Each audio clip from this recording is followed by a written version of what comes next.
Hey everybody, Ken from Fort Worth, Texas again. Here I'm going to show you the best common practices for pulling parts while performing service requests. You will certainly have plenty of service requests of different types and of different sizes that require different amounts of time. So best common practices would be to grab as many parts as could be possible for that particular service request. For example, let's say we have a service request for a garbage disposal not working. Well, there could be a couple of things that you could bring.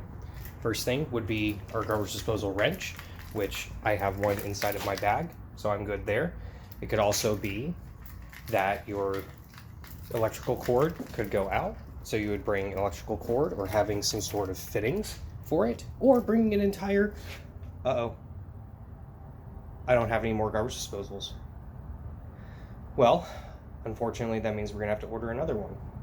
So, in order for us to order another one, we're going to have to make a note. In our case, at least at Belterra, our parts list is on a dry erase board right here so that we don't have any reason to forget. So all we would need to do, it looks like we need already ceiling fan capacitors and drip pans. So all we need to do is make a note.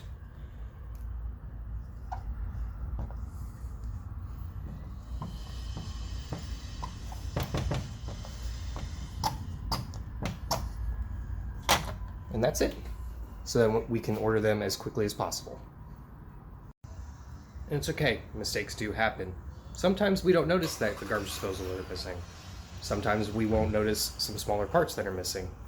That's why we have the order board. Now, in order to keep up with that, make sure we don't have that happen again, especially for smaller parts, we can try and do a very quick inventory check. Your quick inventory check is, how often do I particularly use a part and how many of them do I have left? Well, I don't really use toilet paper holders too often, but I do have some in stock. I use hot cold tabs all the time, and we do have some in stock. This is good. Well, lately I've been having work orders that have me changing out mailbox locks, and it looks like I'm starting to run out. So I'm going to go ahead and put that on the order list. Now, as you can imagine, there are quite a few parts that go through your shop quite readily.